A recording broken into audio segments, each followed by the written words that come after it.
des couches populaires nga leen di jaay benn omelette nen ak 50 francs mburu 400 benn feuille blanche 50 francs c'est grave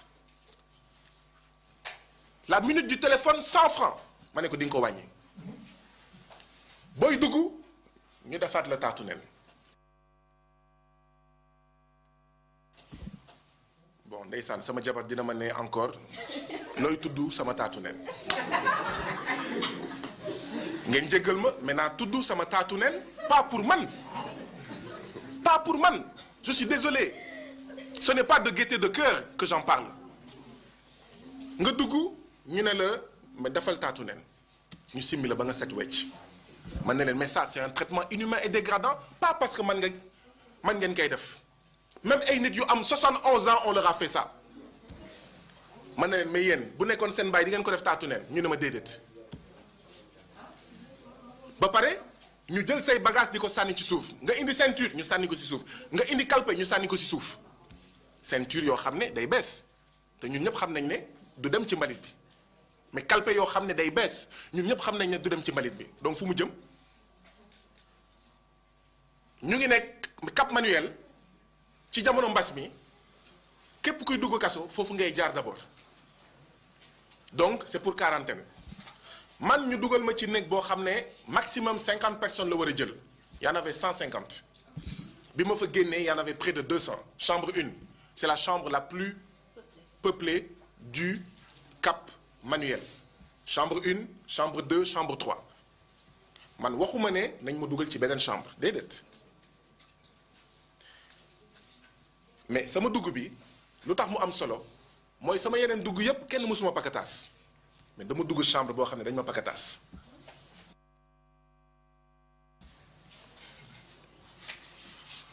pakataas mooy dañ leen di boole nii comme ay sardine nii ngay tëddee toute la nuit nii ngay tëddee toute la nuit nii ngay def maanaam yow mënoo tëdd nii mënoo tëdd sur le dos mënoo tëdd sur le ventre de profil ngay tëdd waa ji sës ak yow mu am ay borom doole yoo xam ne ñooy def nii jël seen tànk di pousse pour que bu mu am espace parce que bu ñu ko defulee kenn du tëdd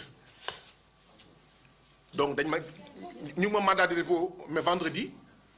ba lundi paquetage mais lundi soir mënuñu woon paquetage xaw ma ndax dégg ngeen wax ji de dañ doon paquetage pour ñu xaj mais lundi soir c'était impossible de faire du paquetage on était 150 lan moo amoon sur les 150 ñu ne 40 yi paquetage ñeneen ñi toog waaw toog en rang serré da ngay toog ni accroupi keneen sës ci sa awra toog def en file ndaxte kenn mënutul def nii donc accroupi en rang comme ça ma ne ko mais Badiane Khady la directrice en fait de la prison yow nekkuloo directrice maison d'arrêt et de correction mais directrice maison des esclaves nga ma ne ko même ci gaalu négrier yi mais nit yi dañ doon tëdd nii sax ma ne ko loolu di nga ko soppi benn di nga wàññi njëgu téléphone bi ñaar di nga wàññi njëgu boutique bi 3 di ngeen bàyyi chambre 1 chambre 2 xool leen ni ngeen koy lijjantee 4 mooy dugg bi bàyyi leen di sànni bagage yu nit yi di ko sàcc sax laay wax alors li am mooy mardi matin xam naa mooy bi ngeen yëgee nouvelle bi nous étions 3 à entamer la grève de la faim mais grève de la faim bi lii la woon de dégg naa si lu nekk nag Guy Sagna dafa bëgg ñu traité ko en prisonnier particulier déet lii rek la woon Badiane Khady bañ ñu jël ma ne ma la loi sera appliquée dans toute sa rigueur ñu dugal ma ci cellule boo xam ne 1 mètre de large 3 mètres de long 3 mètres de hauteur amul lampe amul dara d'accord da ngay dugg rek chaise bi mooy chaise anglaise enfin pas chaise anglaise mais non pas la chaise truc l'autre mais l'autre chaise bon l'autre chaise d'accord mais vous comprenez li ma bëgg a wax ñu dugg. je pense que lii ku ko dégg ku nekk dina daw sa yaram c'est inhumain comme il l'a dit de tels comportements ci prison yi dañ leen traité comme ay moins que rien ñun man de je suis surprise sax tey aujourd'hui bu ma déggee ne Cap Manuel tamit loolu moo fa am parce que man foogoon naa ne foofu moo ëpp confort que yeneen yi que Rebeuss wala bu nekk Liberté 6 camp pénal. donc awa lii ñaaw na. doy na waar fekkee ne ay kilifa ay borom kër ay magum yàlla am jëmm quel que soit lu ñu def quel que soit lu leen fa dugal am nañ ay àq ak ay yelleef. waaw seen ay moromu doomu aadama war leen jàpp dugal leen ci ñu nekk ci détention déjà xañ leen jant bi xañ leen mbedd bi xañ leen seen ay mbokk du ba pare boole si di leen traité comme ay moins que rien c'est quand même abusé. waaw parce que yaakaar naa ni dañ fa yóbbu ñu leen fa pour mbugal leen mais ñu fay yóbbu maison d'arrêt et de correction pour yar leen te foofu nag am na ñoo xam ne dañoo juum dugg fa am na ñoo xam ne ndogalu suñu borom moo leen fa yóbbu am na yoo xam ne ay innocent lañ defuñu dara kon peu importe li nga fa duggee ak situation bi nga fa duggee mais ak yelleef doomu aadama comme ni nga ko waxee dañ ko war a sàmm bu baax a baax kon tey dañu war xam ne ay nit lañu condition wu détention fii prisonnier bu génn détenu bu génn loolu ngay njëkk a kaas. et pourtant ça change pas. ça change pas loolu ngay njëkk a kaas ñoom ñëpp yàgg nañ même chose paquetage ñun ñëpp dañoo dem ba xam luy paquetage te am na ñoo xam ne seen tànk sax tegul ci buntu prison mais xam nañ luy paquetage ndax tellement bu ñu la koy expliquer sa yaram dafay daw tey jii ki nekk foofu tey famem seen loxo jotul seen ginnaaw nga bëgg a tey di jaayee ay feuille blanche fukki dërëm nga bëgg a tey benn café wala pain omelette nga koy jaayee ay 400 francs nit kooku fan la koy jëlee koo xam ne yaayam day jóge fu sori dugg ci oto yi balaa soxna Aïda di ñëw ci arnaque bi ñu dem xool gi encore ci conférence de presse bi am na yeneen yu mu war a wax. et dégg naa ne Badiane Khady jëlee nañ ko fa. elle a été relevée de ses fonctions. Je ne suis pas fier ou content pour elle parce que loolu taxuma woon jóg mais kontaan naa pour détenu yi ma fa bàyyi moo tax ma ne tant que ñun sénégalais pare wuñu pour ñàkk dara du ñu am dara dañu dugg prison ne cell yenn saa yi sax ñuy jënd ay nekk waaw ngay woo sa mbokk kan moo xam directeur bi pour ñu dugal ko chambre bi wala chambre B fekk la majorité des détenus ñu ngi torox nga toog noppi di seetaan waaw yow ñu lay indil ceeb gars yi di jënd ci boutique bi ba pare ñu naan lépp lu am ci boutique bi doo ko dugal pâte dentifrice lépp lu am ci boutique bi xaalis ci boutique bi fu mu jëm ci poche du directeur bi donc moo tax tamit je profite de l'occasion pour gërëm ak sant ki nga xam ne moom mooy colonel Bokandé ndaxte bu dul woon moom lii du am il a fallu faire une grève de la faim de 57 heures pour que les droits des détenus soient respectés suñu militantisme carcéral ci la bokk mbokk yi bu ñu demee kaso ni ko Babacar Diop doon defee Rebeuss ni ko ñeneen doon il faut qu'on soit des militants carcéraux militant carcéral mooy koo xam ne bu ñu la dugalee kaso da ngay fàtte sa bopp ni nga doon fàttee sa bopp ba nga dugg kaso noonu ngay fàttee sa bopp pour intérêt général ñi nekk ca kaso ba maa ngi gërëm di sant colonel Bokandé di wax ne président Macky Sall war na dem école colonel Bokandé ndaxte jàpp naa ne ay ministre am ak i directeur am yii di luubal alalu Sénégal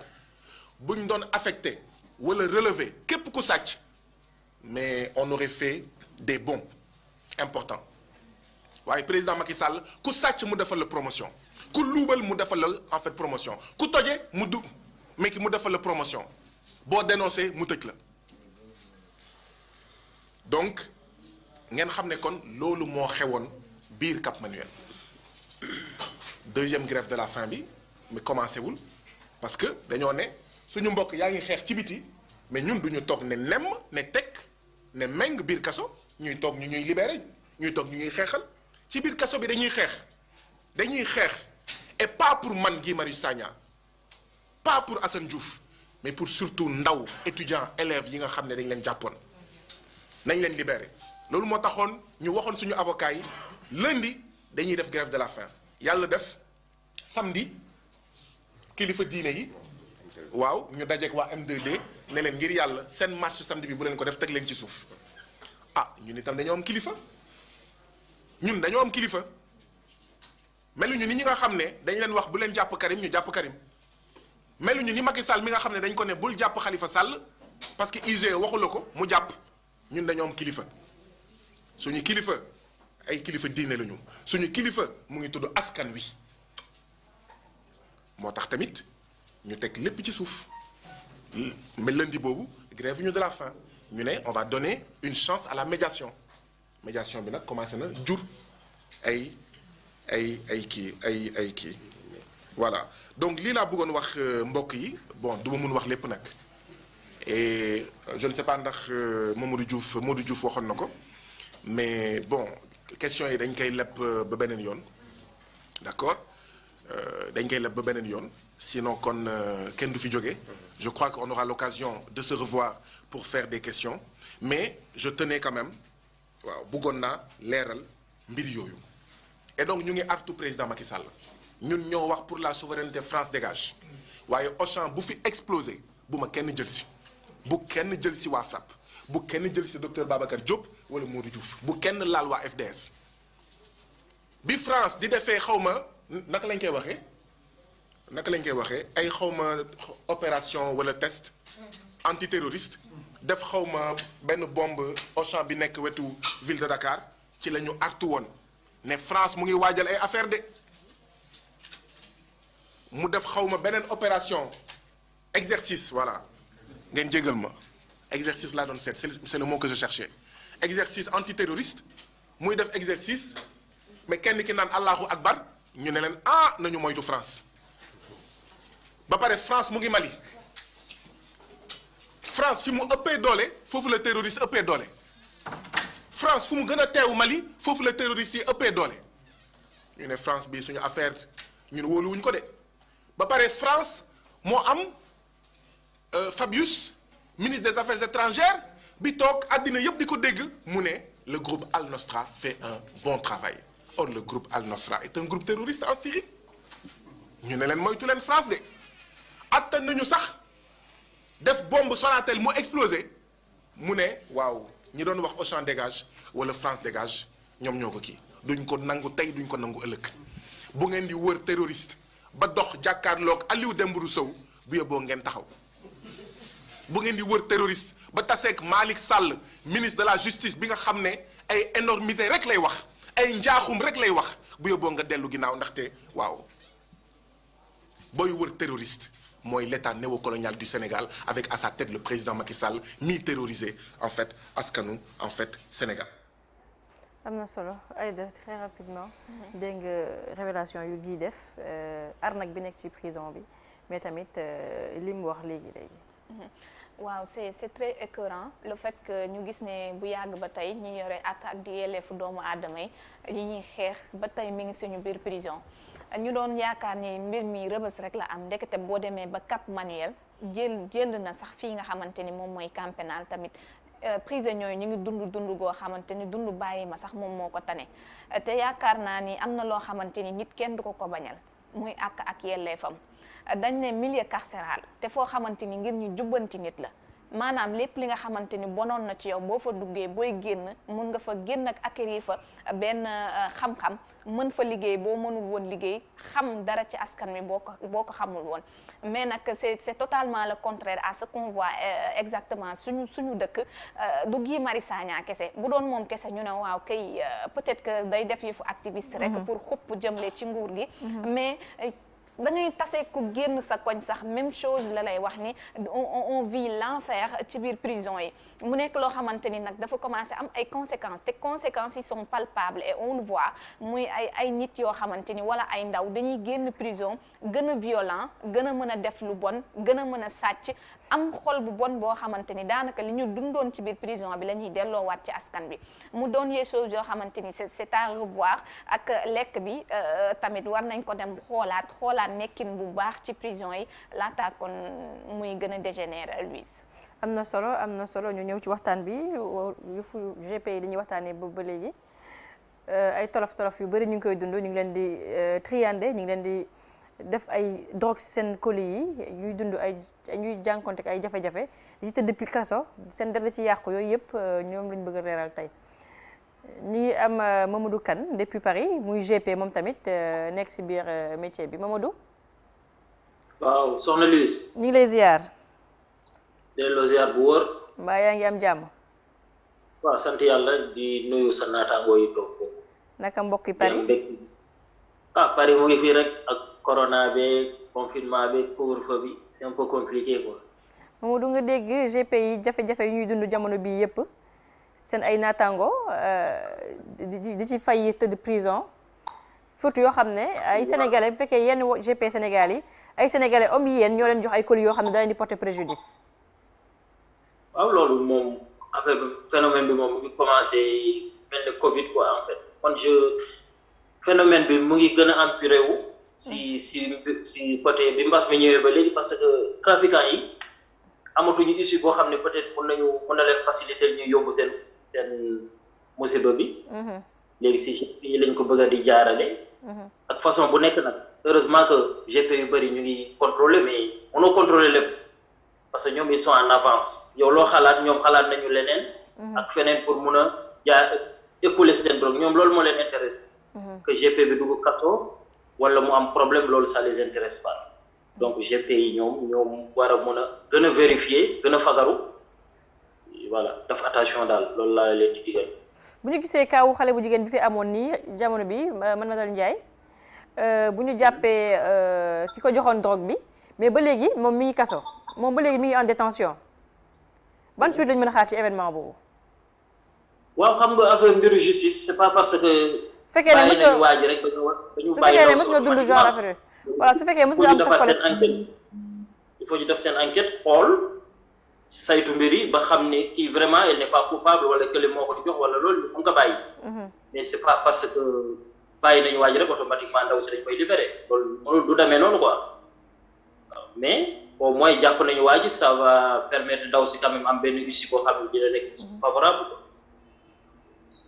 D'accord mais sur le plan organisationnel ban yan mesure ngeen di teg pour moytu genre affaire yu mel noonu. waaw genre incident yu ni mel waaw. en fait dañoo avant mbas mi di ñëw sax dañoo commencé woon GP bi il faut que ñu structurer ko mu nekk lu professionnel ñu créer benn association mais malheureusement laa bëgg a wax mbas mi ñëw arrêté suñu activité yëpp. mais ñun amoon nañu idée. suñu créé association bi wut suñu avocat wut UC wut ay assurance pour cas yu mel nii. mais depuis pandémie bi ñëwee daf ñu bloqué parce que dem nañu ba am suñu risque yi si am lépp. mais dafa compliqué quoi mbas mi moom dafa arrêté lépp loolu moo ñu gën a faagaagal quoi mbas mi. am na solo mais ñu ngi si xalaat parce que suñu demee ba am avocat. am suñu avocat bu benn GP amee benn problème dina si mën a taxaw. parce que ñun tamit dañu def ay thématiques di def ay waxtaan yoo xam ne day tax GP yu bëri xam nañu luy mbiru drogue xam nañu buñ la joxee lii waroo ko jël ñun dañ koy waxtaanee suñu biir donc dina permettre GP yu bëri di moytu waaw loolu la mais mbiru drogue moom c'est très compliqué. am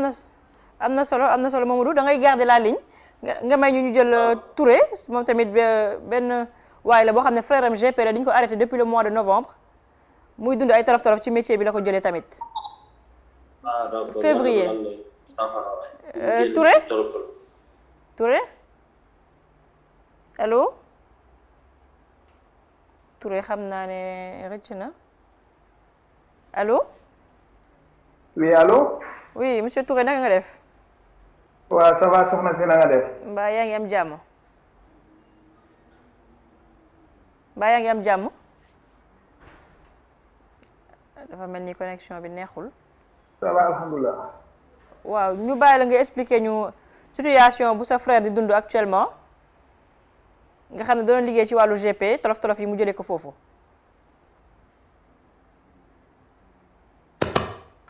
en fait loolu dëgg la. bon man mën naa ne sax bon yàggu si amagu si woon noonu expérience.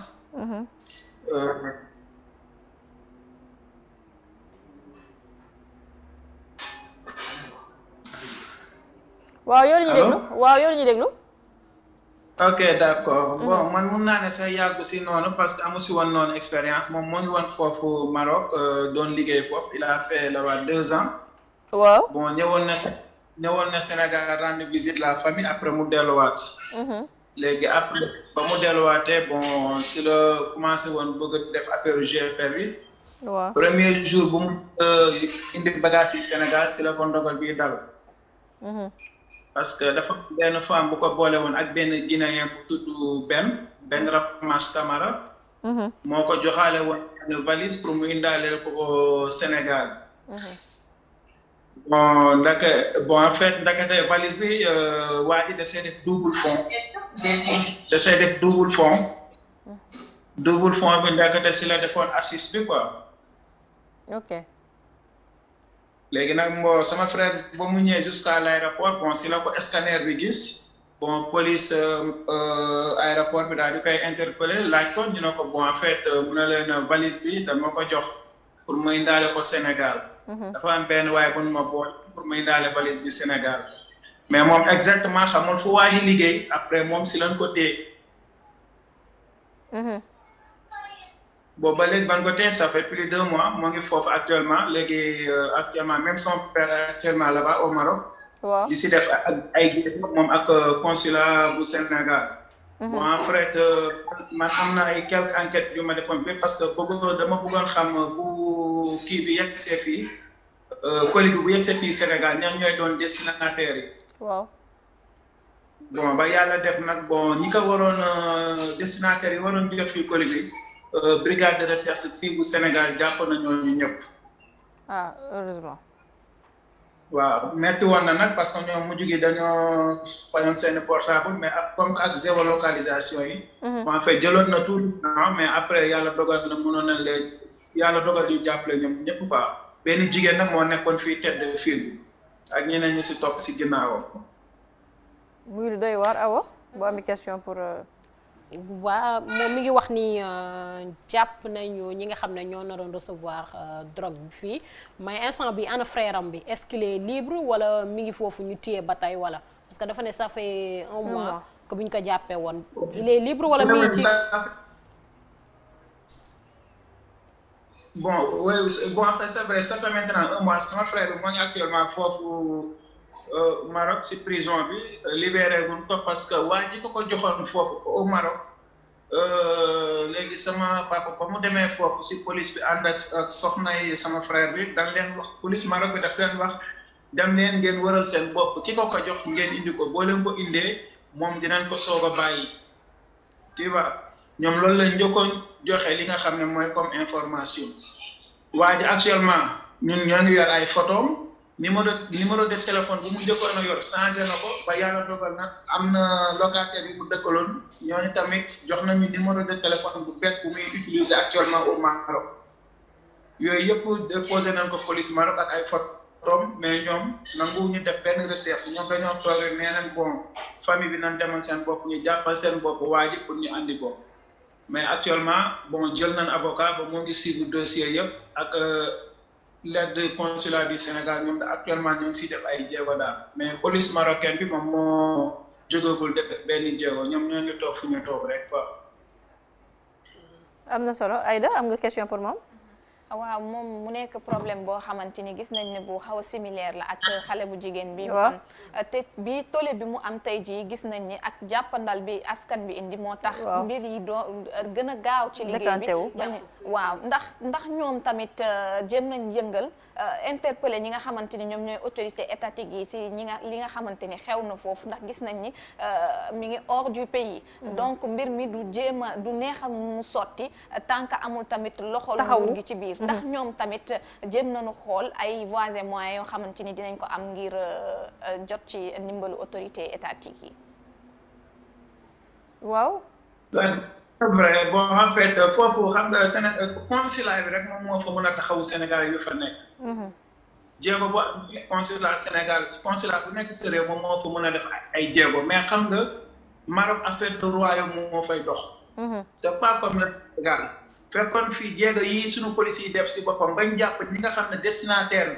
bi ñoom ñoo war a jot colis bi ñoom seen bopp bu defoon liggéey boobu kon waa ji jàpp nañ ko bu yàgg parce que waa ji il est toujours foofu Maroc. yor nañ ay numéro téléphone am buy dox am nañ ay photos mais ñoom seen bopp ñoo nangu ta def li nga xam ne mooy seen liggéey. ñan ñoo ko deful autorité marocain yi dañ leen bàyyee seen bopp Marocain ñoo leen bàyyil seen bopp. donc nag il urge donc que tamit kaawam ñu def ko comme kaawu xale bu jigéen bi. parce que jàpp naa ne sax ils ne sont pas les seuls ñoom ñaar ñii am na ñeneen ñoo xamante ni ñu ngi ci kaso yi te kenn yëgu leen. ci wàllu GP yi nga xamante ni moom la ñu nekkee nii léegi moom ma bëgg a xam lan mooy seen posture exactement yan directive lañ jël ngir am obtenir gain de cause.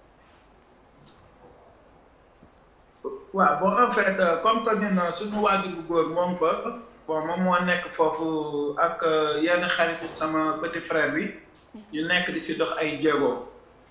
jël nañ avocat ba ñoom avocat bi gisante na ak sama rakk bi waxtaan nañ tout ça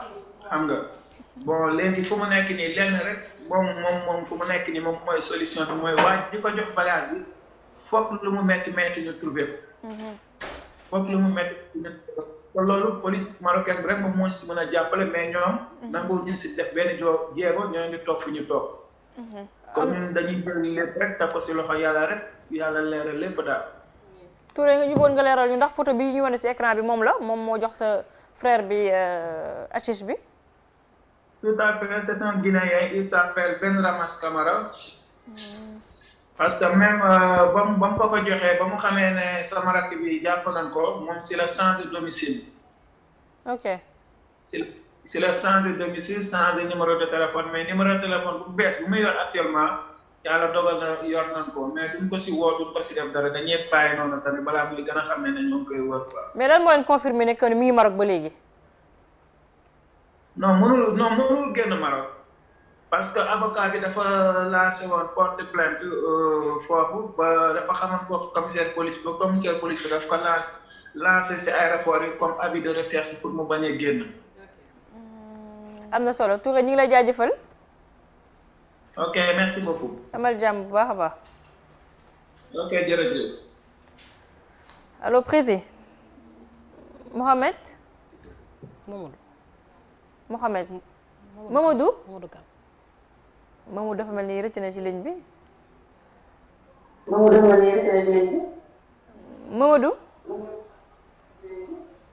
Mamadou dégg nga lu Touré wax léegi frère am tamit mi ngi dund ay gàllankoor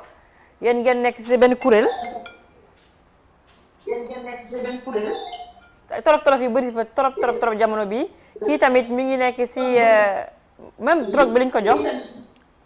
retour bi d'abord. retour bi. foog ñu wàññi ko. xoolal boo mënee génne rajo bi nga taal wala télé bi nga taal dinañu gën a arrangé parce que dafay am retour ci plateau bi.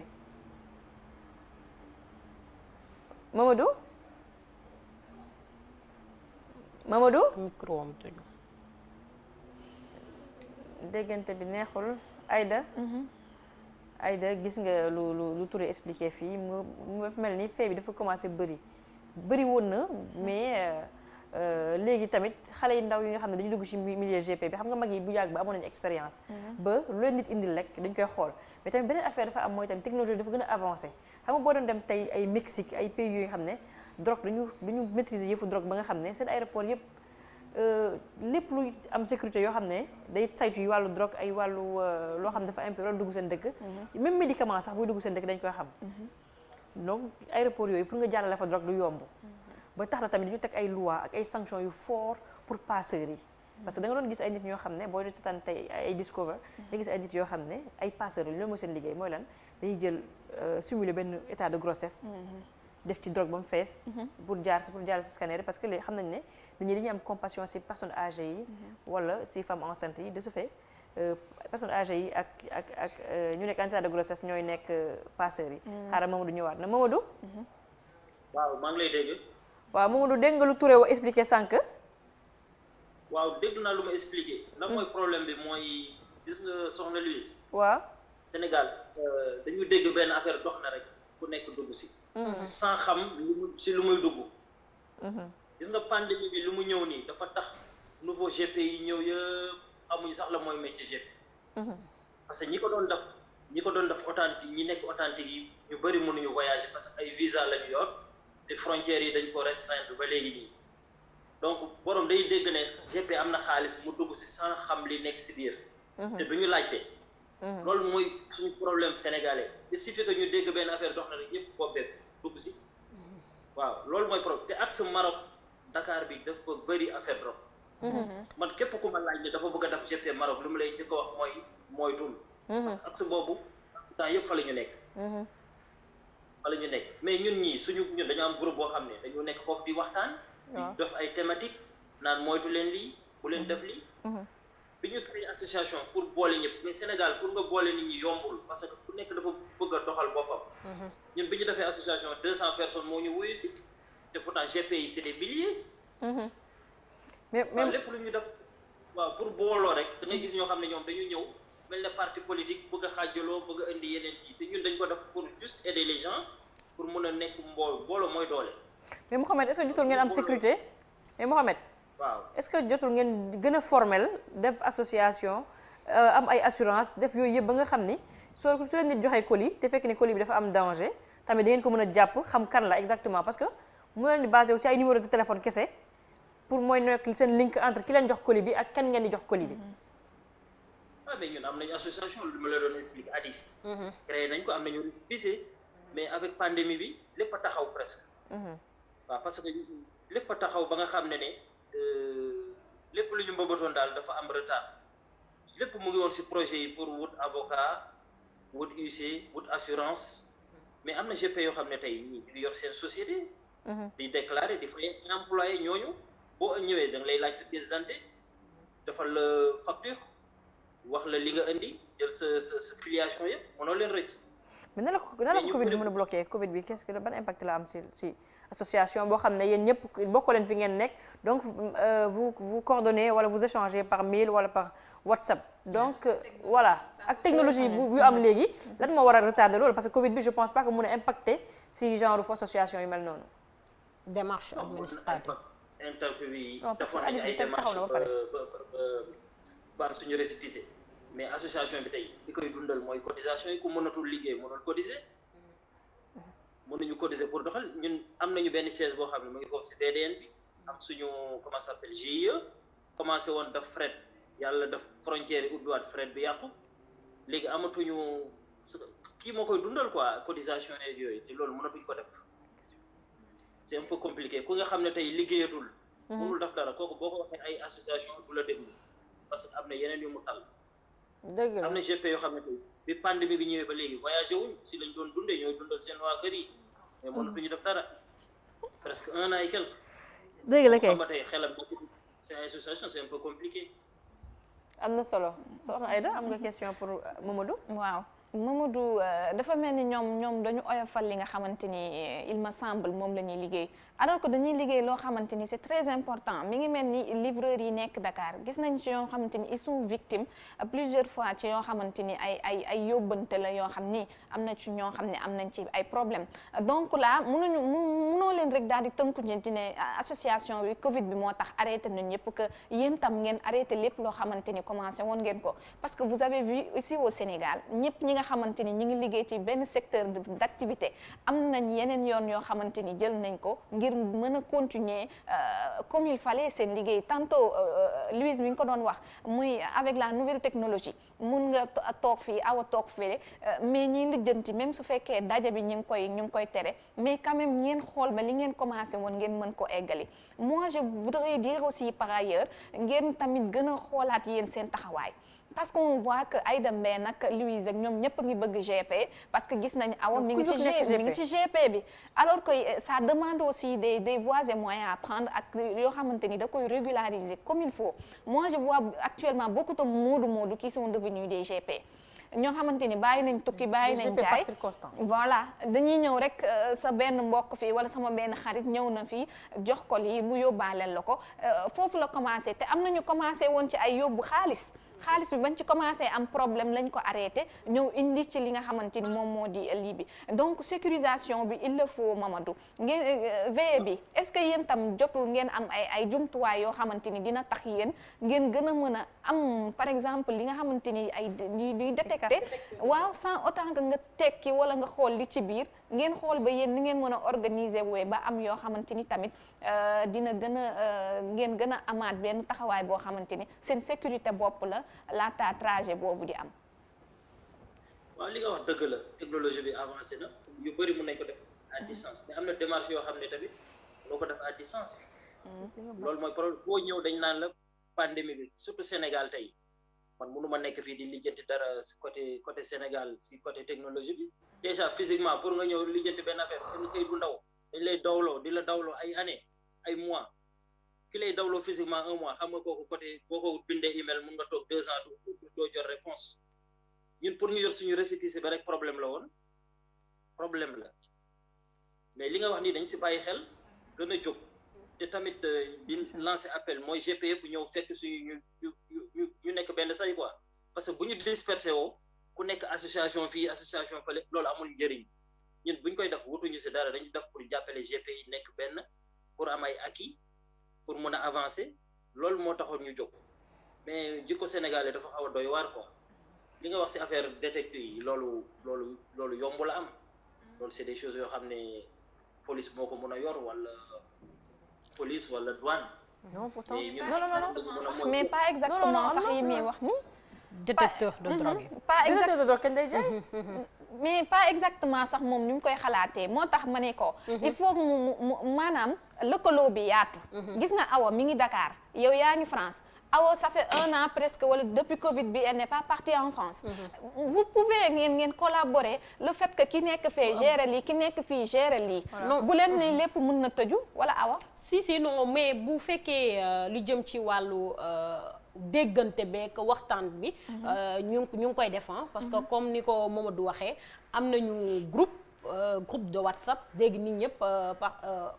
pratiquement fa la ñuy waxtaanee fa la ñuy liggéeyee lépp fa lañ koy defee loolu ñu ngi koy def mais quand il s'agit côté administratif ñun xam nañ ni fii Sénégal y a des lenteurs déjà Mamadou wax na ko ci ba muy tàmbalee que ni récépissé rek balaa ñu ko am dañoo yéeg wàcc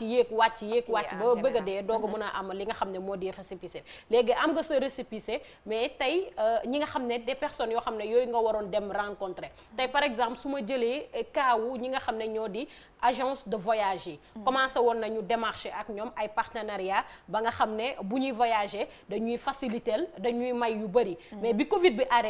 bi commencé ñoom dañoo ne collaboration bi ñu bëggoon commencé dañ koy arrêté parce que gis nañ bu Covid bi commencé agence yooyu dematuñu woon kii yu bëri voyagé duñu woon dañoo arrêté kon ñoom déjà ils nous ont dit que ni mënatuñu continuer li nga xam ne moom la ñu bëggoon lëkkaloog ñun pour jàppalañ ci yenn yi boobu benn la yeneen partenariat yi nga doom ut mooy dem ci yenn ministères yeeg yooyu noonu pour ñu jàppale également bi Covid bi commencé ay rendez-vous ak yooyu noonu yëpp ministères yi buñ ne jàppale ñu que ñu gën a légaliser li nga xam ne moo di liggéey bi gën koo jox gëdd parce que tey jii boo demee ci yeneen dëkk yi mën nga da ngay am ay opportunité da ngay dem ñu teg la salon da ngay dem ñu accueillir la bu baax da ngay dem am priorité mais fii tey au niveau du Sénégal da ngay dem fii boo demee salon sax doo ko mën a am doo am yenn priorité yi moo taxoon ñu doon dem traitement de faveur seen kaw amul traitement de faveur te da ngay dem ay dëkk jàmbur ñu la koy def loolu taxoon ñu commencé woon def yenn démarches yi pour dem ci yenn ministères yi dem ci ñoom pour mën a wax ak ñoom mais là bi Covid bi commencé yooyu yëpp dañ koo arrêté. dañ leen tëjal seen buntu en quelque sorte. voilà non instant xam nga Covid bi muy doo commencé après ay rendez-vous ay kii yëpp dañ ko arrêté woon. loolu moo foofu la Mamadou di waxee que hadis bi dafa taxaw mais bu dee ay waxtaan toujours on est là ñu waxtaan idée yaa ngi fekk yooyu noonu yëpp. mais Mamadou je pense que lu ay da bëgg a wax mooy. par exemple yow yaa ngi sur Paris. est-ce que jotul sur Paris ngeen am benn bureau boo xam ne képp ku nekk Paris benn Sénégalais bu nekk Paris war a am lu mu yónnee Sénégal ci seen biir bureau lay ñëw ngeen boole ko yéen benn GP. mu yóbbu ko ngeen ameen benn bureau Casa benn bureau Rabat benn bureau Marrakech benn bureau Turquie benn bureau Belgique tu comprends de sorte que nit Sénégalais yi duñu dem di wër GP du am GP de circonstance GP dañuy nekk ay GP attitré yu bokk ci association ba nga xam ne képp ku nekk GP te bokkatoo ci association hadis bi par exemple munoo liggéeyu GP c'est-à-dire que boobu organisation je pense loolu ay da bëgg a wax si pourtant loolu yëpp ñun ñu ngi woon suñu mais GP yi GP authentique yi ñoom wala doo leen fekk si kii da nga leen di fekk fii si ay magasin si Paris bi ñëpp xam nañ ne fi ngay dem pour di GP yi mais léegi avec internet bi ñëpp presque lu bëri si Facebook bi la ñu gisee annoncé ak yooyu man maa ngi créé groupe boo xam ne y a 23 000 membres. 23 000 membres. waaw ça permet GP yi di def seen annonce parce que adduna bi tamit dafa évolué wu mais tey pour am magasin Paris Europe nii c'est pas facile, c'est pas comme au Sénégal. Bien sûr. Il fallait que nga am ay fonds ñun bi ñu commencé di am ay fonds boobu la ñu Covid bi mbas. suñu lépp yàqu. loolu moo ñu indil problème instant bi li ñu amoon yëpp dam na. parce que tamit boo yoree local di ko fay. te amatoo benn activité xam nga loolu coono la. ñun am nañu local Sénégal noonu la ñu bëggoon amee local Paris am ko feneen ak feneen. mais avec pandémie bi nëgam compagnie yu mag yi ñoo taxaw nekk en faillite mënatuñu def dara association boo xam ne mu ngi doog a bëgg a juddoogul sax ay laafam damm loolu c'est un peu compliqué mais li ngeen wax ni loolu ñu ngi si idée yooyu yëpp ñu ngi ko yor xanaa di ñaan yàlla mbas mi dam rek ñu continue voilà association bi jëm si kanam quoi. am na solo mais yéen instant yi boo demee ba taxawal ADIS bi ba mu taxaw lan ngeen gis ne moom ngeen war a def ba nga xam ne ne sera pas GP qui veut c'est-à-dire que comme que instant bi affaire bi dafa nekk benn service libre ba nga xam ne man Louise su ma bëggee voyager war dem benn destination dinaa profiter pour amortir sama billet wala amortir sama frais d'hôtel ma jël ay bagages yóbbaale ko étant GP léegi lan ngeen mën a def ba nga xam ne est-ce que loolu tam mën na nekk est-ce que mën ngeen clôturer affaire bi cerner ko ba nga xam ne yéen rek yéen a koy def. si non loolu bon ça va être un peu compliqué xam nga GP léegi dafa yaatu Afrique de l'Ouest yëpp ay GP. du Sénégalais que si. non si wàllu Sénégal laa wax kay. côté Sénégal bi waaw. ADIS bi ñun loolu mooy suñu objectif. objectif bi mooy ñun léegi bañ nañ ko ba kuy dugg ADIS dañ lay laaj papier il faut nga am NINEA am import export am kayitu commerce am lépp li war ba pare doo ko mën a adhérer si ADIS. am nga ñu xam ne yow ñu ràññee ne yaa ngi voyager. parce que ñun léegi ñun ñëpp a xamante suñu biir presque képp ku dul GP buy voyager Atlantique ñun doo bokkoo si suñu association. lépp ñu ngi ko doon kii mais comme li ma la wax rek avec Covid bi nii ça c'est un peu compliqué moo compliqué l'affaire yëpp mais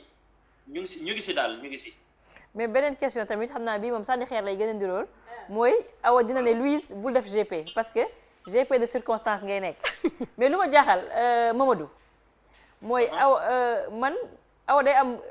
NINEA am registre am carte commerçant. nekk GP. bu defee ay voyage am yóbbu ay colis am dem uti marchandise donc commerçant la GP la donc pourquoi nag moo leen ko permettre ñëpp kon alors. non GP parce que finalement GP parce que tur bi d'empreinte la xam nga GP ñun moomuñu ko GP ñi nga xam ne seen waajur yi ak seen borom kër yi peut-être ñu ngi liggéey ci compagnie yi. ñoom ñoo am gratuité partielle ñun tur bi dañ ko jël mënatul deñ comme cag-cag rek boo yoroon benn société livraison. même boobu noo ko mënta tuddee nit ñi cag-cag lañ lay wax.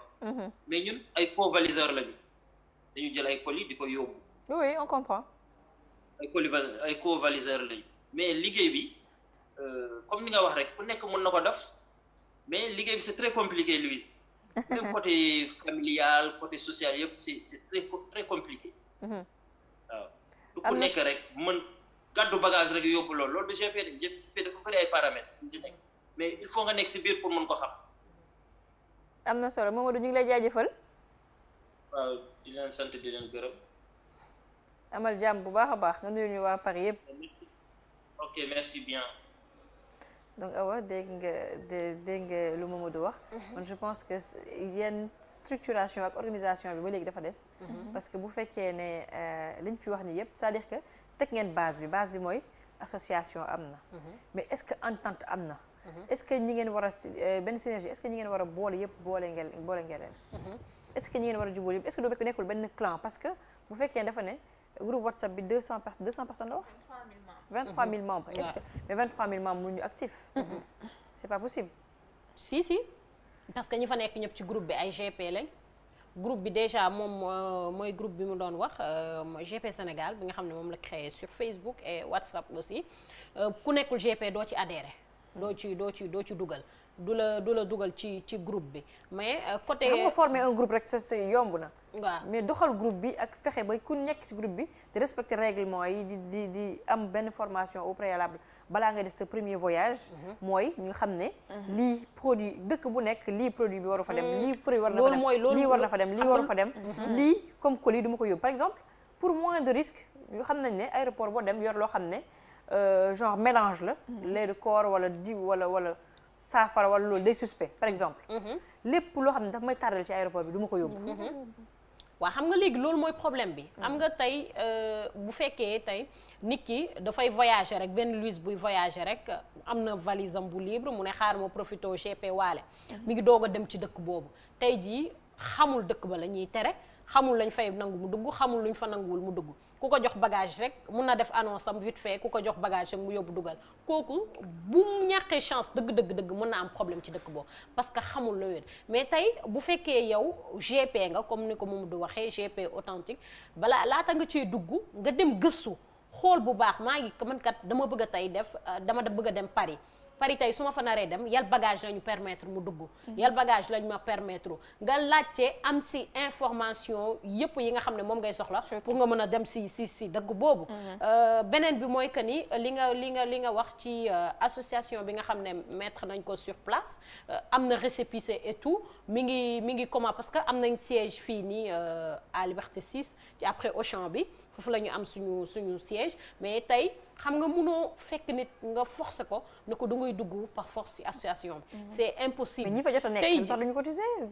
non ñi fa nekk cotiser nañ xam nga c'est annuel déjà cotisation yi c'est annuel association bi c'est récent biñ ko mettre sur place avant Covid bi lañ ko mettre sur place si la ñu am bokk si lañ am suñu récépissé parce que récépissé bi yàgg nañ ko woon démarché mais avant Covid bi la ñu am suñu récépissé kon cotiser woon nañ pour un an léegi mais année bii nga xam ne moom la ñu waroon cotiser waat mënul nekk parce que ñu si bëri voyagé tuñu xam nga ku voyagé wul mënoo ko laaj mënoo ko laaj après dinaa la wax cotisation bi ñaata la après dinaa la laaj ñoom am nañ xaalis dinaa la laaj après cotisation mais ñu si bëri dematuñu noonu nay Louise ku demul noo koy cotisation bi je suis sûre que c'est 10 000 francs l'année. oh tu te trompes ma belle ëpp na ko 30 000 francs l'année ëpp na loolu 50 000 francs l'année ëpp na ko c'est pas possible après naa la wax ñaata la ñuy cotiser wax mais je veux dire que cotisation boo xam ne annuelle la mën ngeen ci farlu. non mais moom laa lay wax année bi dafa ñëw rek mu tombeek première année bi respecté nañ ko parce que y avait pas de problème ñëpp cotisé nañ normalement mais deuxième année bi cotisation bi après pour lan la tamit nga leeral ñu rek pour fonctionnement siège bi wala la waaye parce que association foog mu am cotisation foog mu am fonds ba cotisé léegi nag association xam nga c'est à but lucratif association mënul def dara parce que mënul def lenn loo xam ne luy jur xaalis luy générer de l'argent lu association mënu ko def moo tax nag si biir association bi ñu créer GIE léegi GIE bi nag moom mooy dekk suñu rentrée de fonds ci GIE bi nag bañ ko mettre sur place tombé si la Covid bi ñëwee si lañ ne war nañ mën a def frais léegi GIE bi nag si la defee frais bi commencé di def rentrée d'argent bi mais tey jii association bi teg nañ ko mais mënoo forcer qui que ce soit ne ko mu ñëw dugg li nga mën a def mooy sensibiliser la personne ne ko ñëwal bokk ci kuréel boo xam ne dina la mën a aar boo amee problème dina la mën a aar ndax da ngay ut avocat ba pare dajaloo nekk benn nga xam ne da ngay xàccandoor dóorandoor bu ñu nee kat prix bi fii lii la prix bi doon loolu nga am say carte dem ba xam ne fii Sénégal dañuy reconnaître suñu ay bagages day am priorité parce que des fois da ngay voyager ñëw bagages yi nekk en retard te clients yaa ngi lay xaar wala jot seeni ay bagages mun nga voyager ñëw ñu dajji ko tey jii li nekk ci projet association bi bokk na ci loolu yëpp ba nga xam ne ba ñuy dem ba ñun dañuy am suñu ay couleurs yoo xam ne moom la ñuy emballer suñu ay bagages bu ñu ko gisee dinañ ne lii association ADIS la bu ñëwee mu am yooyu yëpp ay démarches yu ñu doon def la mais malheureusement compagnie yi dañu bloqué woon ndax Covid bi nu mu commencé peut-être nu mu ñëwee woon peut-être que comme commencé nañ di reprendre nànk-nànk bu ñu leen relancer waatee dinañ mën a ñëw ci loolu Louise. waaw li mu wax nii c'est très important parce que loolu comme que ñëw na seen xel rek ça va un peu régulariser ñoom li nga xamante ni moom la ñuy def ndax métier boo gis nag dafa am loo xamante ni mooy wane ni ngi métier boo xam bu baax la c'est comme li état bi jëlee benn ndogal ne artisans yi dañ leen utal ay carte professionnelle pourquoi pas les GP pourquoi pas parce que loolu ñoom fu ñu ko yoree am na ci yenn difficulté yoo xamante ni buñ koy am sax dootuñu ko am dañu nekk ci heure boo xamante ni waratuñoo bàyyi du laisser aller am ci n'importe quoi parce que adduna bi dafa doy waar gis nga ñi nga xamante ni ñoom ay ñu yor esprit malveillant yi dañu bëri ci biir dëkk bi te gis nga yéen ni ngeen amee ay jafe-jafe ba dematoo leen woon ñëwatoo leen woon ñoom noonu lañ amee woon jafe-jafe parce que y avait la fermeture des frontières te gis nga ñooñu loolu ci loolu la ñuy liggéey du coup nag comme que gis nañ ni ñoom ci voie terrestre bi ak maritime bi am nañ ci ay jafe-jafe du coup ils se rabattent au GP. te instant bi vous êtes en danger. Ça je le dis. Parce que actuellement même bu su fekkee ni GP Sénégal mi ngi am benn Aïda Mbène xamul woon ni GP Sénégal ça existe. su ma bëggee def dara damay daal di ne. ci internet bi benn GP waaw wala ma ne Louise s'il te plaît postel ma ne GP Paris fii telle date ma posté après benn waay bu jógee fee rek ne damay dem. xamuñu moom sax kooku ndax dafay yëngu ci wàllum jaay drogue wala quelque chose comme ça. personne ne le sait. te Sénégal xam nga ni ñoom am na ci yenn yoo xam yu bëri itteelu leen. defar nañ lu ñuy defar emballé nañ ko ñëw rek teg. du coup tout à l'heure je le disais que ne y a d'autres personnes yoo xamante ni ñi ngi ci prison bi te loolu yëpp ay GP moo ko indi on n'en parle pas. bii nii moom moo ci feeñ mais am na yeneen cas yoo xamante ni mi ngi ci biir donc dorénavant dafa dañu war a ñoom activités yu ñu cessé woon ñu reprendre ko le plus vite que possible parce que instant bii nii benn yoon la benn porox ndool la bu am importance lépp lu kale woon instant bi mun na yomb ci yéen avec l'histoire de Khady la xawma nu mu tuddati donc nag moi man damay wax Moodu nu mu ko yombalee noonu toog foofu ne dafa difficile su fa toogee fii ba suba Sénégal la ñu ne li muy ut du mës a facile si moom nañu xoolaat nu ñuy def ne ba gën a baral li nga xamante ni moom mooy liggéeyi ñoom awa ñi nekk fii Dakar ñu gérer le reste. bien sûr am na solo ñu di xoolaat Pape Touré oui. waaw Pape Touré yaa ngi doon expliquer sànq nga ne sa papa déplacé wu na dem Maroc pour gën a jege sa frère bi ban gën ko mën assister. Touré. allo oui maa ngi lay dégg. waaw yaa ngi doon wax sànq ne sa waajur bu góor dem na Maroc pour gën a assister sa frère bi ci difficulté yu mu nekk jamono bi bu mu demee ba léegi yan résultat la am est-ce que gis na sa frère bi. waaw bon comme que ak tamit mesure barrière yi prison bi foofu ba mu demee visite di ngeen gisante nii mais doo leen mën a sax wax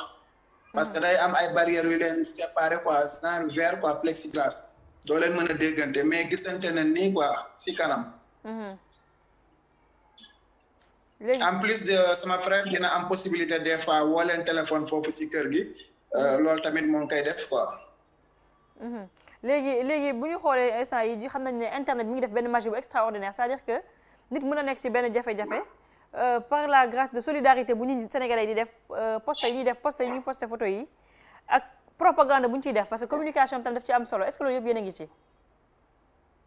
bien sûr loolu kay def naa ko sites yi fii nekk fii Sénégal yu bari def naa ko même ay sites yu nekk fële au Maroc yooyu yëpp def naa ko. waaw voilà bon gars yaa ngi si jàpp daal ñoo ngi siy taxaw bu baax quoi parce que même sax waa ji am na ñoo xam ne ñuy intervenir si site internet ñoo xam ne nee nañ xam nañ ko mais waa ji dafa changer domicile quoi loolu c'est ça aussi le problème. léegi yaa ngi doon wax sànq tamit ne police marocaine bi dañu leen wax ngeen dem yéen wëral seen bopp waa ji bañ ko gisee ñu doog a libérer seen frère loolu tamit je pense que benn irrégularité la ci wax ci mbir mi. bu fekkee ni suñu ambassade loolu tamit ñàkk respect droit humain rek la. exactement. parce que tamit police war na taxaw def liggéeyam police Sénégal fii brigade de recherche yi nga xam ne wàllu drogue fii ñoom ñoo ko jox ñoom ban déggee problème bi même kaaw xale bu jigéen bi sax ci boppam ñi nga xam ne brigade de recherche bi laa doon liggéey fii ñoom ñoo jàpp ñi nga xam ne ñoo kaaw xale bu jigéen bi ñi nga xam ne ñoo waroon a récupérer fii kii bi. drogue bi ñooñu jàpp nañ leen ñoom tamit. tu vois mais police Maroc bu ñu defoon ñoom tamit la même chose kon problème yi du yegg si fii mais ñoom fu ñuy toog rek la ñuy toog du ñu bouger loolu lan lay wax dem leen seen bopp ngeen wëral leen ko ngeen indi ko boo ko indee ñu bàyyi ko ñoom loolu lan lay wax. waaw du nag importance mu am benn pression wu état. ci wàllu yu mel nii parce que bu fekkee ne tamit ne suñu ambassades yi foofu je dirais pas qu'ils sont pas assez compétents mais ñoom ñoo waroon def pression ci police marocaine bi ba ñu mën a dem def ay enquête ba mën a jàpp kooku parce que bu fekkee mi ngi ci biir réew ba mi ngi ci biir Maroc te mënuñu ko jàpp 1 mois y a problème. waaw loolu tamit c'est vrai parce que même ça dafa procès bi le 29 bi la waroon doon mais en plus dañ ko mujjee puusaat avocat am dafa demandé pour ñu puusaat ko pour ñu mën a réunir tous les documents nécessaires xam nga waa ji moom actuellement moo ngi biir Maroc mais xam nga comme que bu police jéemul def liggéeyam rek moom day bon chaque jour day gën a libre quoi. waaw sa frère bi mu. en plus c'est pas la première fois mu def ko quoi c'est pas la première fois mu def ko ay nit. muy Guinéen bi. voilà moo nekk nii mooy Guinéen bi moo tudd Ben Ramache Camara. am na solo moom la moo nekk nii. baax na ñu balaa ñuy tàggatoo ak yow nga lancé benn appel lan ngay wax waa GPI ak sénégalais yi dund à l'extérieur pour ñu gën a moytu. waaw bon xam nga trafiquant drogue moom ñoom seen liggéey balaa muy gën a mën a dox dañuy xool lu gën a xew si jamono ñu ànd si duggaale si. liggéey GP risque la. kenn mënul wax ne mën naa si mucc. kenn mënul wax ne mën naa si mucc yàlla rek moo lay suturaal. waaw kon nag man dama leen di ñaan ñoom seen bopp ñi nga comme que ñoom ñoo choisir liggéey boobu ñu gën a vigilant lépp lu leen di jox nañ ko gën a xool jare na leen sax ñu créer ñoom seen propre emballage ku indi sa valise ñu delloo la sa valise jël bagage yi vérifier ko dugal ko ñoom seen propre emballage moo gën parce que tey suufu daal nga jël ko décoller si suuf dugal si drogue collé waa ko loolu xam nga yombul nit des fois bu deful attention du si mën a xam dara nga dem aéroport ñu jàpp la moo tax yàlla rek moo la mën a suturaal kenn mënu see mucc yàlla rek moo lay suturaal man dama leen di ñaan ñoom ñëpp ñu gën a vigilant quoi comme que ñoo bëgg liggéey boobu choisir ko nañ si tey bu baax quoi. am na solo ñu ngi lay jaajëfal Touré. ok merci beaucoup jërëjëf waay. amal jàmm. donc gis nga awa situation bi nekk lu doy waar ay la Sénégal ñoo toll instant bi ci nax GPI pour dugal seen ay produits ñuy jaay drogue ñoo toll ci GPI mais boo demee si yeneen dëkk passé nañu wàllu GPI maa ngi ko doon wax sànq c'est-à-dire que GPI démasqué nañ leen ba pare c'est-à-dire que kenn mënatul nax GPI pour dugal drogue te dañuy jël ay nit yoo xam ne ñu leen di woowee ay passeurs xam naa nag boobu bu fi eggee si Sénégal rek mu gën a compliqué parce que ñun suñu jumtuwaay yi xëy na amaguñu xarañte boobu ba mën a saytu lu nekk ci biiru jàmbur par exemple léegi parce que dañuy jël ay gélules di cocaïne par exemple di ko avaler pour juste pour dire que ne dafa nekk benn business boo xam ne dafa bëri xaalis bu fekkee benn passeur la boo xam ne yow mosoo dégg 5 millions de ta vie ñu ne la wan na la ay comprimé drogue boo eggee ba Sénégal ñu jox la looy naan nga dem ko toile wala nga wàcc ko ñu jox la 5 millions mais dugg facilement exactement donc te sénégalais tamit muy sénégalais muy ñëpp Sénégal du sénégalais sax muy ñëpp nit yëpp dans le monde entier dañu dañu bëgg facilité dañu bëgg xaalis dëgg la c'est vrai donc tey GP dañuy waxtaanee mais buñ demee ba egg ci foofu dina xaw a doy waar ndax tamit dafa bëri ay risques ay gàllankoor bi si yaramu nit ñi maa ngi doon seetaan baax ki démb benn dame boo xam ne dafa simuler grossesse mooy benn coque de grossesse la takk ci biiram ni def ci drogue ba mu fees drogue la ciy dugal ndekete drogue moo ci nekkoon te ku ko jox moom tamit ki mu ko war a déposer sax xamu ko effectivement waaw je pense que Louise ñun suñu police bi xarañ nañ te tout le temps dañuy gis ni même bu fekkul ni ay GP la ñuy jàpp dañuy gis ni le plus souvent day am saisie de cocaïne bu bëri boo xam ne tout le temps dañuy dégg ñu ne jàpp nañ ko fii jàpp nañ ko fële kon tey jii nii mun naa ne police bi mi ngi def liggéeyam xëy na dafa am dëkk yoo xam ne comme Louise lu muy wax sànq dañ leen ràññetle ci wàllum drogue ci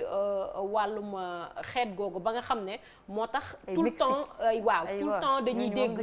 genre coow yooyu ci foofu mais fii xëy na xaw ma xëy na yeggaguñu ci stade boobu noonu mais vraiment comme police bi mi ngi def liggéeyam bu baax a baax. je pense que mais aw man même bu ñu nee eggaguñu ci loolu dina ma xaw a jaaxal parce que ñu ngi def ay saisie de drogue Sénégal. saisie de drogue boobu fu mu jógee. mais fan la jaar il faut pas oublier que ces gens-là ils sont très outillés. gis nga lu police bi am. dem nañu jege am yenn yi nga xamante ni ay matériel seen matériel bopp la. ak seen ay yoonu bopp la yoo xamante ni dañ koy tracer ba mu set. si c'était pas avec la vigilance de nos forces de l'ordre là chaque jour est-ce que yow saisie yi ngay dégg nii dañ ko doon def daawuñu ko def. mais xam nga saisie yi ngay dégg. si biir réew mi la. mi ngi ci biir réew mi dañuy dem jàpp benn trafiquant ak drogue bi. mais drogue boobu jógewul Sénégal. nan la def ba dugg ci biir Sénégal. donc c'est-à-dire que il y a des forces de l'ordre qui ont failli. soit dañuy gëm soit ils ont failli. mais dafay ñëw ba suñuy frontière du dugg. ndax da ngay gis. nu saisi yi fi def moom bëri na day ñëw ba port ñu jàpp ko wala nga ñëw ba frontière diggante ñun ak Gambie ñun suñu ay takk der ñoom ñoo koy téye xam nga kay nag bu ñuy wax fan la diggante trajet bi par exemple bu mu jógee ba Maroc jaar dëkk bi xam nga avec bokkal ma bokk bi yaa benn business boo xamante ni mi ngi foofu mais nag fii au Sénégal peut-être que c'est pas pareil parce que nos forces de l'ordre sont très bien préparées ak benn lii boo xamante ni gendarmerie bi chaque jour dafa am liggéey bu muy def spécialement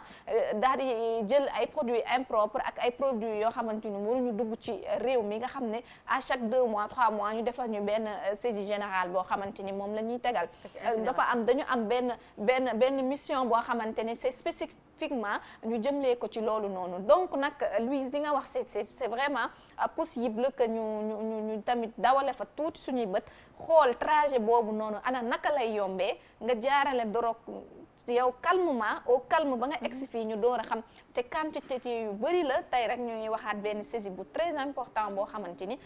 def nañ ko fii nii. mais ay Touré mi expliqué sànq ne donc ki yónni ku jox frère am bi drogue bi yàgg na ko def parce que mi ngi tudd ci revue de presse ay maire bañi ak leneen c'est-à-dire que mu nekkoon benn organisation boo xam ne ñoom affiche boobu yàgg nañ ko recevoir di ci jaay wala di ci liggéey wala di ko tox ay doon xaw ma mais am seen siège waaw c'est-à-dire que loolu yàgg na dugg mooy yàgg na trompé vigilance u aéroport u Casa wala aéroport bu mu jógee aéroport u Sénégal donc li ci indi ci am ci ay fay moo bëri ci chaîne bi yëpp buñu nee astuce bi du dara genre ki nekk Maroc bu ko waxee mu mel ni foofu dañ leen a bàyyi ak suñu seen lu leen neex et c'est très fréquent ci zone yooyu noonu ngay gis mu mel ni dañ koy jëfandikoo ñu bàyyi leen ci nu leen neex waaye foofu noonu impact bu mu fay am bokkut ak impact bi muy am fii ni ci réew mi mun nañ ko fa jàllale comme nu mu leen neexee dem ba def ko liggéey mais mbir mi du bokk donc bu ñu ñëwee ba fii nii foofu lay am te li ma ci jaaxal mooy GP bi ñu ci bëri ay jigéen lañ ay moroomu Awa d'habitude man bu njëkk bu ma daan dégg GP lu néew laa doon dégg ñu ne góor GP la jigéen ñi ay maire ñoo doon dem maire kii yi dem voyage commerçante yi ñu daan dem ay Dubaï ñooñu yépp dañu changé wu nekk ay GP je me rappelle am na yoo xamante ni dama ko daan dugal des fois damay dem ay maire laa ci gën a doon jokkalanteel ñoo xamante ni fa laa daan yóbbu produit yi ma doon yóbbu pour mu dem donc mu mel ni dafay mel ni liggéey boobu buñ koy def day susceptible que ni jigéen ñi ñoom ñoo koy gën a mën peut-être de yërmande la ñuy wax ni mun na cee am ba vigilance bi ci war ak exigence bi war duñ ko ci def dëgg-dëgg ba nga xamante ni ces malfaiteurs là dañ ci jaar def ci benn issue boo xamante ni dina tax ñu mën a aboutir à leur fin c'est-à-dire faire rentrer ces genres de produits stupéfiants waaw dugal ko fii ci réew mi sans autant que tamit ñu am te ce qui est malheureux mooy ki ci dara taqewul ki nga xamante ni du ci dara kooku noonu moom mooy payer les pots cassés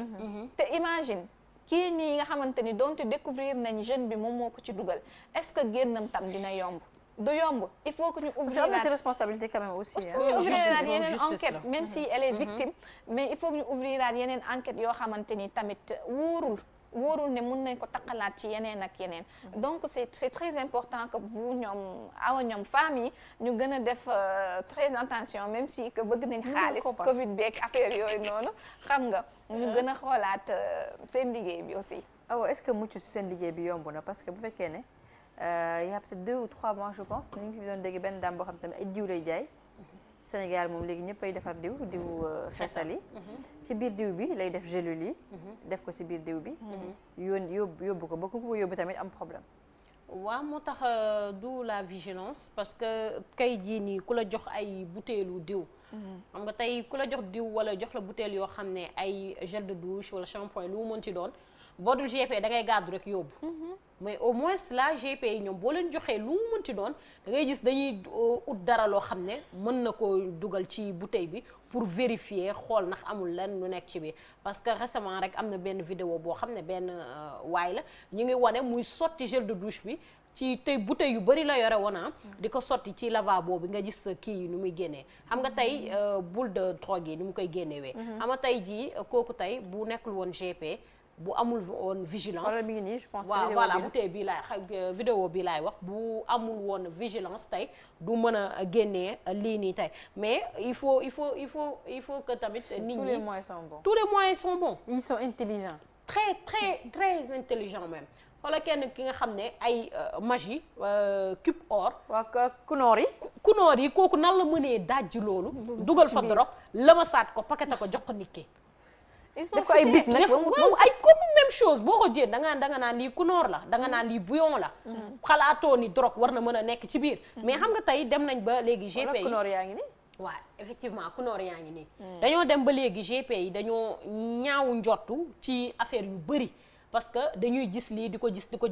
répétition lay doon moo tax dañuy ñaaw njott ci lu bari ba léegi loolu leen mënti jox ak lu mu mënti doon dañuy chercher moyen pour mën a ubbi ko pour mën a xool même bu fekkee tey ji parce que kii nii xam nga kunoor doo xalaat ni nit ki def na ci dara da ngay yor a gàddu yóbbu mais peut-être moom yàgg ci liggéey bi moo tax mu xalaat ne xaaral mu mën a sa dajj benn pour mën a xool léegi ci benn boobu ngay dajj après ci ngay découvrir ni kat naka tey yeneen yëpp même chose la donc vigilance bi daf cee ak ñaaw njott bi daf cee baax ci li nga xam ne moo di ci liggéey bi parce que parfois ñi la koy def day doon benn nit boo xam ne sa benn client boo xam ne yàgg na la indil bagage dem nga ba miin ko dem nga ba am confiance ci moom le plus souvent après moom mooy ñëwaat daal di la indil lii nii c'est rare nga gis koo xam ne xamoo ko mu ñëw rek jox la lii c'est rare le plus souvent da ngay gis koo xam ne koo xam la sa client boo yóbbul bagage mu def la genre yi. mais est-ce que loolu du yàq seen liggéey nga foog parce que su fekkee ni man dama daan dem di yóbbu ci awa peut-être dégg nañ ni GP yi léeg-léeg ñu gis kenn ku ci dugal dara te on voit souvent nit jaawale am on sait jamais est-ce que du dem ba ñun ñi nga xamante ni dañ doon jaar ci yéen di yónnee ñu gën a ragal ndax gis nañ ni tamit entreprise Sénégal yu bëri ñi nga xamante ni dañ doon yëngu si wàllum jokkalante ak indi yëpp xaw nañu ralentir ndax grâce à vous ndax yéen a gënoon efficace gënoon a gaaw aussi mais est-ce que avec ça du gën a ralentir seen liggéey ba ñu def ko au profit de ces entreprises yi nga xamante ni doon nañu yëngu si affaire transfert bagage. non je pense pas que mu ralentir ko Aïda parce que xam nga tey jii nii GP bi ngay mën a dem tey këram 23h jox ko benn papier bu urgent boo xam ne nit ki dafa war a xëy dem déposer dara mu xëy 6h du matin wala 7h du matin wala 8h sax nit ki jot papier boobu mën a dem lijjanti lu muy lijjanti kon tant que nit ñi ngi am privilège boobu daf leen di jaral ñuy dem tout le temps ci GP yi tey jii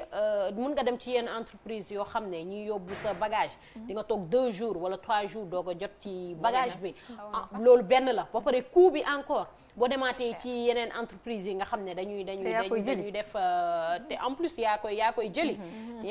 dañuy def transfert de bagage boobu coût bi mooy gën a cher que boo ñëwee ci GP bi parce que ñoom sax clients yi dañ la koy wax te ba pare troisièmement mooy nga demaat ci entreprise yooyu am na yoo xam ne ñoom duñ ko jël ay liquide mun nga fa indi man récemment rek sama benn petit frère mi ngi soxla woon GP buy dem Malaisie dafa wër ba sonn mais bu mu demee ci société yooyu jaaro baaraam mu ne nee nañ ko duñ ko yóbbu imagine toi jaaro baaraam ñu ne duñ ko yóbbu ay bagage yu bëri yoo xam ne dañ koy bañ coût bi mi ngi ci durée de transfert bagage bi mi ngi ci du coup loolu moo doon benn atu boo xam ne GP yi dañ koy mën a exploiter moo tax tout le temps nit ñi dinañ dem ci vers les GP léegi nag ñoom reste à ce que ñu vigilant rek ci bagage yi di gën a mën a xoolaat bu baax sinon moom Louise ñu jël Mamadou ñëwaat na Mamadou oui soxna Louise yaa ngi topp waxtaan bi waaw maa ngi seetaan waxtaan bi neex na GP kontaan nañu ñu ne ma président il faut nga duggaat après ñuy gën a yaatal waxtaan bi quoi su fekkee xëj na si tamit. am na solo am na solo maa ngi leen di seetaan nii en direct di waxtaan bi wax dëgg fa yàlla am na solo. am na solo. GP numéro association bi. mi ngi awa mi ngi lay wax ne. waaw Mamadou parce que gis nañ ci Facebook bi ñu bëri ñu ngi laajte numéro association bi nga xam ne moom lañ leen war a mën a contacter bu fekkee mën nga ko baaxewaale. pour association ba Addis bi waa gis nañ ñu bëri ñu ngi koy laajte ci commentaire yi soo mën a jox numéro numéro Aline wala numéro ta abi boo ci mën a jox rek nga joxe leen ko après waaw xam nga mu ngi sama téléphone bi te téléphone bi laay wax. d'accord après ñu dugal ko mais mu ñëw ci affaire bu compagnie Air Sénégal ak yooyu lëkkaloo bi. waaw exemple tey xam nga Louise. waaw ñun dañuy wax patriotisme. dañuy jàppale suñu réew. waaw mais xoolal tey lu mel ni Air Sénégal. c'est vrai que mun nañ la teg si bureau nga yor ay diplôme yor sa costume cravate fekk ki nga xam ne nekkul si bureau moo la mun na la apporter loo xam ne yow xamoo ko. dëgg la te Sénégal lu fa nekk mooy ñoom affaire bureaucratie la ñu doxal. bi pandémie bi ñëwul compagnie boo dem muy TAP Ram Air Algérie. moitié bi bu feesee moitié bi yëpp ay GP lañu. léegi Air Sénégal bi mu ñëwee ñun dañu ne pourquoi pas ñu jàppale suñu compagnie réew pour mu suqali mais booy jàppale ni tamit day fekk mu bëgg a jàppale boppam. mu bëgg la jàppale. parce que GP amul secret GP lu mu soxla mooy bagage lu mu soxla mooy billet bu cherul. te yow boo mënee am avantage si yeneen compagnie te mënoo ko am avantage sa compagnie de kooku doo ko jàppale parce que moom jàppalewu la yow amoo si benn avantage parce que da ngay liggéey. donc ñu ngi leen di lancer appel ñu collaborer ak GP yi ñu xam ne instant bi GP yi ñu ngi jël Air Sénégal de parce que amuñu choix mais bés bu pandémie bi demee ba frontière yi ubbi yeneen compagnie yi di ñëw normal dootuñu am ñaari nit si avion bi man loolu leer laa leen wax donc instant bi la ñu mën a jàppale GP yi xool lu ñu bëgg ak nu ñu mën a def ñun ba dimbale leen ba ñu fidéliser GP yi ba GP yi mën a sax si compagnie bi. compagnie bi jëm si kanam. sinon di nga wax ne Mamadou waxoon na ma ko bés bu frontière yi ubbiwaatee dinañu bëgg a am nit te duñ ko am te léegi la ñu mën a war a togg loolu. mu ñor balaa pandémie bi di jeex incha allahu rabbi. est-ce que yéen dem relancer waat ngeen waa Air Sénégal yéen. mais ñi ngay relancer mooy ñi nga xam ne des fois dinañ la déglu des fois pour nga am rendez-vous ak ñoom problème la xam nga loolu mooy problème Sénégal nag bu ñu teg si bureau da nga yaakaar ne yàlla nga wala yaay buur waaw te nit ki tamit boo ko bëggee jàppale te bëggul jàppale boppam kooku c'est un peu compliqué. dëgg la. waaw à travers peut-être média bi nii dinañ ko déglu. dinañ xam ne ñun li leen di wax dëgg la soxlawuñ si dara lu ñu soxla mooy suñu réew bu ñu demee bay suqali yeneen compagnie ñu mën a suqali suñu compagnie réew. c'est important loolu mooy suñu man bañ na ko ba sama groupe bi ma créé Air Sénégal laa si def si kaw. parce que loolu bëgg sama réew moo tax mënoon naa si def beneen compagnie. dëgg la Air Sénégal laa si def. donc loolu la ñu jàppale ñun tamit ñu jàppale leen ñu jàppalante daal man loolu mooy sama bëgg. am na solo te ñu bëri tamit waaw ñu ngi may poser question si lu jëm si question prix yi. waaw léegi kuy liggéey. di déclarer di fay employé di fay bu ñëwee Paris di fay hôtel kii fi muy fanaan di fay boutique bi di fay chauffeur. kooku mënul bokk prix ak ki nga xam ne mu ngi nekk këram wala mu ngi voyager occasionnellement pour amortir son billet mënul bokk. bien sûr c'est impossible. waaw parce que GP dafa bëri frais. ok test bi rek 40 minutes Dakar boo eggee aéroport taxi bi ngay jël ça coûte cher nga egg Paris jël oto egg si boutique bi di pay di ngay toog da ngay teg sa bagage da ngay fay di ngay fanaan da ngay fay lekk donc xam nga c'est très compliqué quoi. c'est des frais c'est beaucoup de dépenses. donc nit ñi xam ni waaw parce que tey da nga naan yow nga fayee ko benn article exemple 20 €. Sénégalais bi ne la dafa cher. bu demee DHL ñu fayee lu ko nga baal ma si kii bi quoi si. non amul solo. bu dem ñu ne ko 50 €. te 50 € boobu ñu koy fayeeku bagage bi dina def 3 jours te yow GP rek nga mën a jox bagage tey suba nga récupérer amul keneen ko mën. dëgg la compagnie yi yëpp mënuñu ko. donc ñun tamit GP yi nañu xam ne li ñu def dafa am solo ñu respecter suñu bopp parce que boo respecter sa bopp si lañ lay mën a respecter. am na solo waaw. am na solo Mamadou ñu ngi lay jaajëfal. ok merci bien loolu laa bëggoon lancer comme message rek. am na tamit solo di leen sant di leen gërëm ci semaine bi ngeen jox GPI kaddu quoi merci bien. am na solo ñu ngi lay jaajëfal. amiin yaa merci rabbi. bien. Aïda ñu ñëw ci moralu histoire bi c'est-à-dire que fan lañ toll ba nit mën a sànq nit volontairement pour am ay bëgg-bëgg pour bëgg-bëgg personnel am c'est-à-dire que bu ñu nee nit ay garabam bu ñu nee kii sama mbokk jullit la wala kii sama mbokk croyant la c'est-à-dire que c'est pas important gëm-gëm bi moo ci am solo waaye bu fekkee ne dama ne man Aïda sénégalaise la man sénégalaise la wax dëgg yàlla su may def ay tolof sax wala may ut ko ma poser préjudice sax du nekk sama mbokku sénégalais fan la loolu fibre patriotique boobu sénégalais amoon fan la nekk fibre patriotique boobu on se demande tous fan la nekk parce que la ñuy wax dafay commencer fii door a dem feneen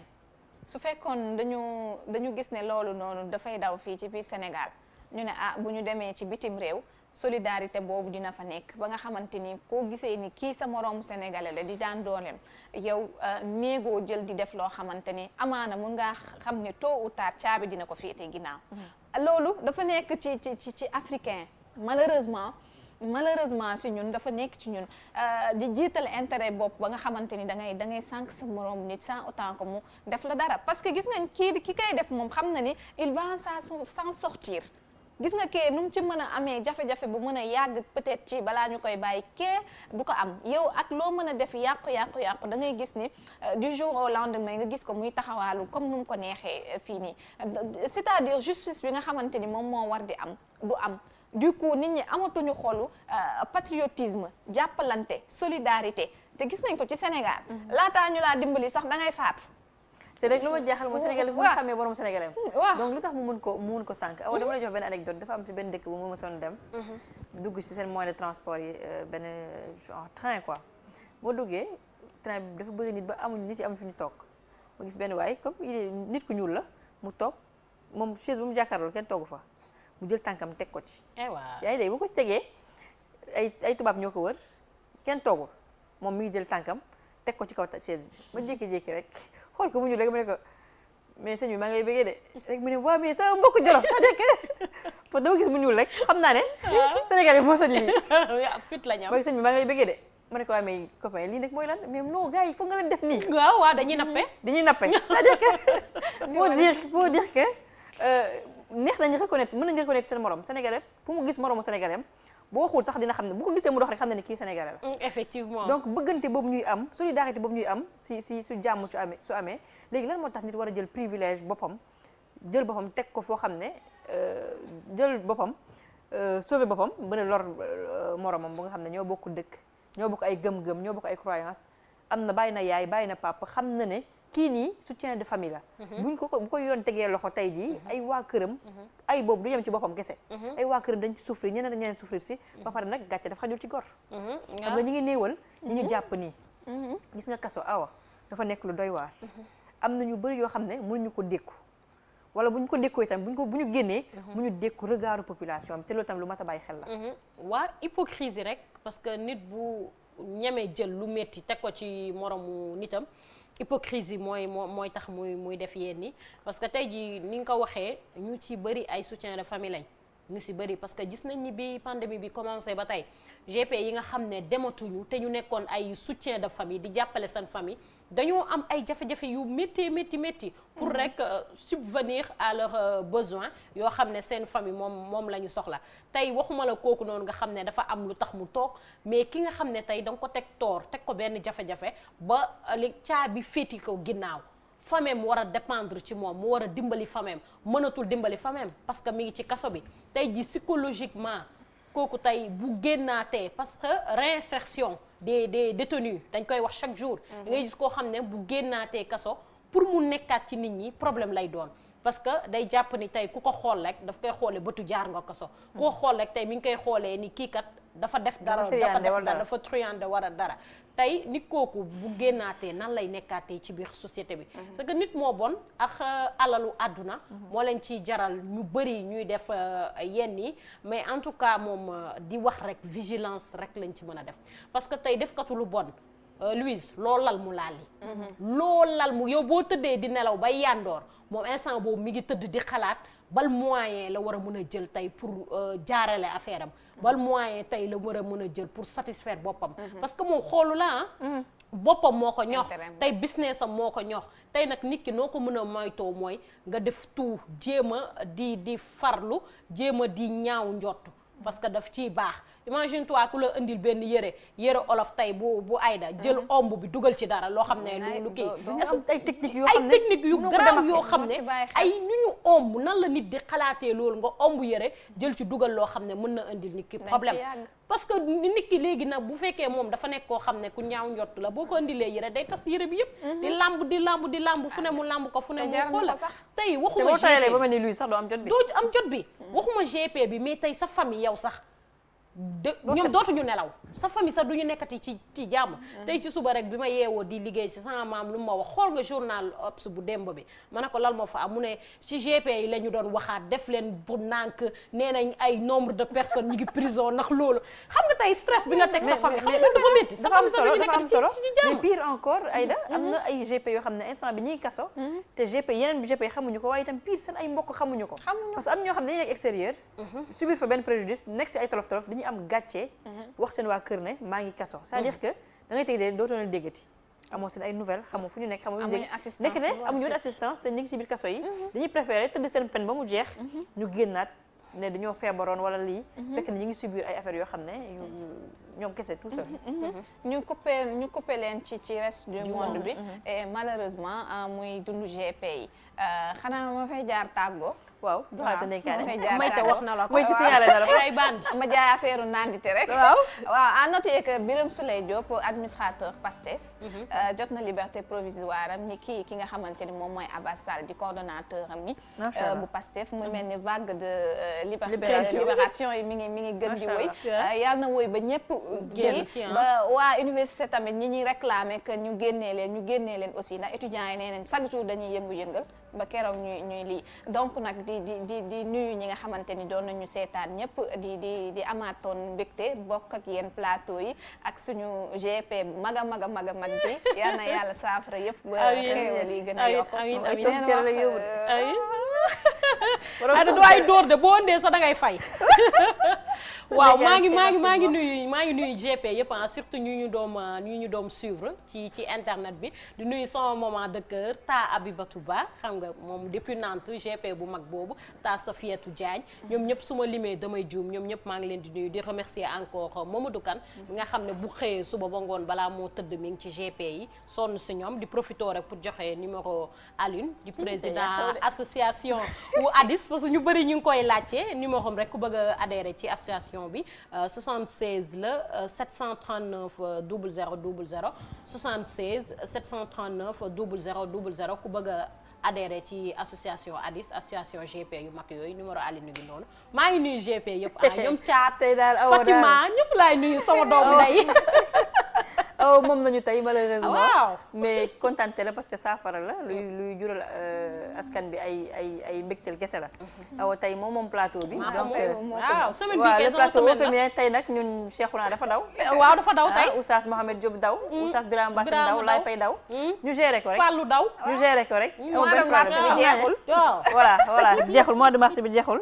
ñu continuer ko noonu donc ñu profiter occasion bi souhaiter un très joyeux anniversaire à Omar Sow soppe ndenkaane la Omar ñu ngi lay ñaanal gudd fan ak wér gu yaram dundal sa meilleur ami ma ñu yónni muy Ablaye le grand caméraman le grand photographe ñu ngi lay ziar bu baax a baax loo dund doyul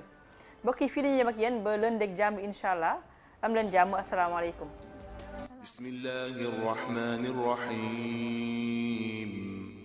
qul huwa allahu ahad allahu samad lam yalid wa lam yulad wa lam yakun lahu kufuwan ahad bismillahi rrahmani rrahim la ilaha illa allah la ilaha illa ant allahu akbar alhamdulillah wala àdduna diggée ni danga fii sax wallaahi nax nga sa bopp àdduna kenn du fi sax allahu akbar alhamdulillah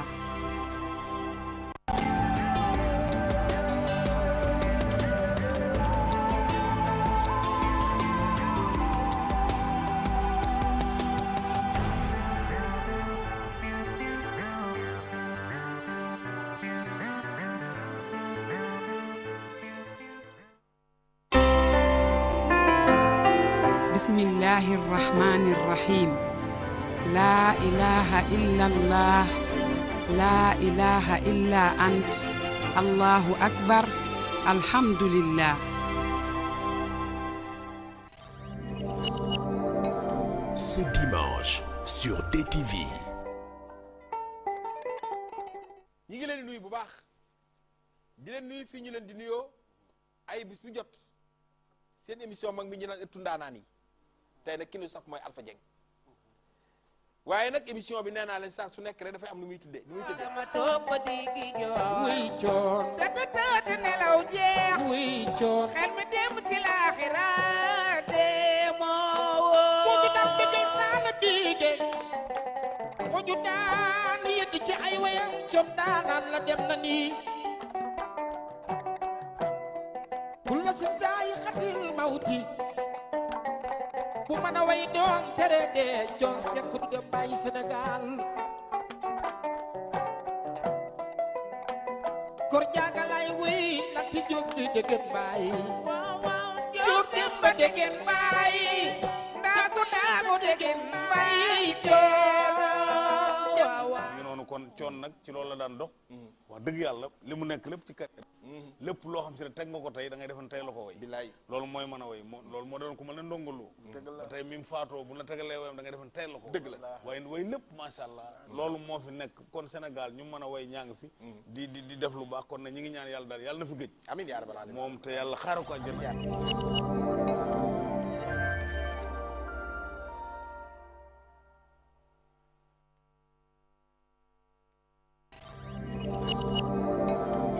Ce vendredi sur DTV.